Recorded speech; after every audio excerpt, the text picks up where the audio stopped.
कभी कभी जो चीज़ें हम माजी समझकर छोड़ आते हैं वो हमारे पीछे हाथ बांध कर खड़ी रहती हैं और वक्त आने पर दोबारा हमें पुकारती हैं।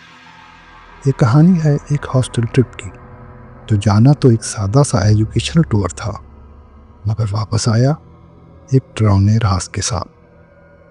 मेरा नाम आकाश है और आज इतने बरस बाद भी मैं उस रात को भूल नहीं सका। हम सब स्टूडेंट्स देहरादून के कॉलेज से मसूरी के पहाड़ों की तरफ जा रहे थे। बारिश हल्की हल्की हो रही थी, रास्ता धुंध से भरा था और पहाड़ी सड़क तंग होती जा रही थी। बस में हंसी मजाक चल रहा था, किसी को अंदाज़ा नहीं था आगे क्या होने वाला है। रात तकरीबन 9:30 बजे हमारी बस अचानक बंद हो गई।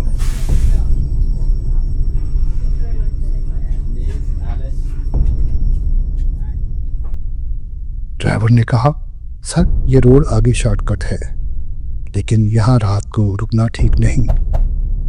सर ने हंसकर कहा, अरे भाई बच्चों को डराना बंद करो, जल्दी ठीक करो। हम सब नॉर्मल थे, लेकिन जंगल का सन्नाटा दिल पर हल्का हल्का असर डालना शुरू हो चुका था। तभी मेरी नज़र पड़ी सड़क के दाएं तरफ बारिश में भीगी हुई एक लड़की सफ़ेद सूट में नंगे पैर बस की हेडलाइट्स पर आ खड़ी हुई। चेहरा साफ नजर नहीं आ रहा था, बाल आगे गिरे हुए थे। ड्राइवर घबरा गया। सर मैंने कहा था ना, यहाँ रुकना ठीक नहीं। सर फौरन बाहर गए और लड़की से बात की। वो बहुत आहिस्ता बोल रही थी, जैसे सांस टूटी हो। मेरा घर आगे है, क्या आप मुझे छोड़ देंगे? सर ने कहा, बेटा बैठ जाओ। हम सब खामोश थे, पता नहीं क्यों।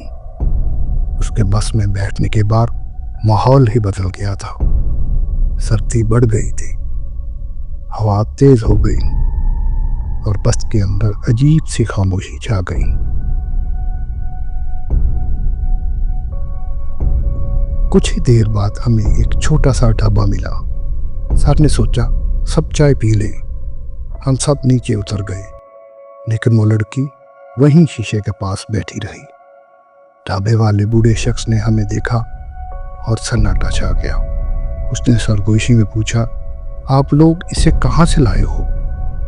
सर ने हैरान होकर पूछा, कौन? बूढ़ा कांपती आवाज में बोला, वो लड़की।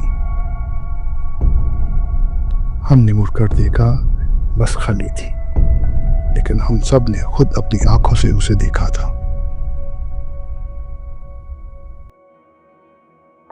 बूढ़े ने बताते हुए कहा, 5 साल पहले इसी रास्ते पर एक हादसा हुआ था।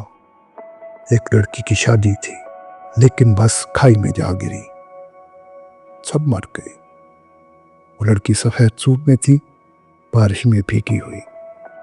तब से वो रात के वक्त लिफ्ट मांगती है और जो भी उसे साथ ले जाए रास्ता भटक जाता है। हम सब के चेहरों का रंग उड़ गया। उसी वक्त तेज हवा चली और बस का हॉर्न खुद ब खुद बजने लगा। सर और ड्राइवर वापस बस की तरफ भागे। हम सब ने भी दूर से देखा, वो लड़की एक बार फिर बस के पास खड़ी थी, लेकिन इस बार उसका चेहरा साफ दिखाई दे रहा था। पीला, खाली आंखें, जैसे सदियों से सोई ना हो। उसने बस पर हाथ रखा और धीरे से कहा, मुझे घर जाना है। और अगले ही लम्हे वो धुंध में गायब हो गई। बस स्टार्ट हो गई और हम सीधा हॉस्टल वापस आ गए।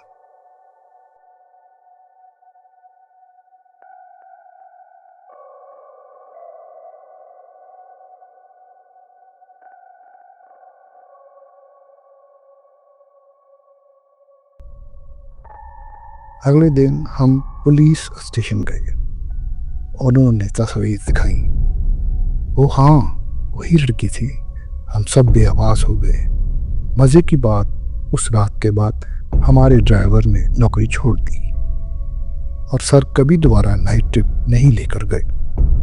और मैं आज भी जब बारिश में पहाड़ी सड़क देखता हूँ तो वो आंखें याद आ जाती हैं जो अब भी शायद किसी से कहती होंगी,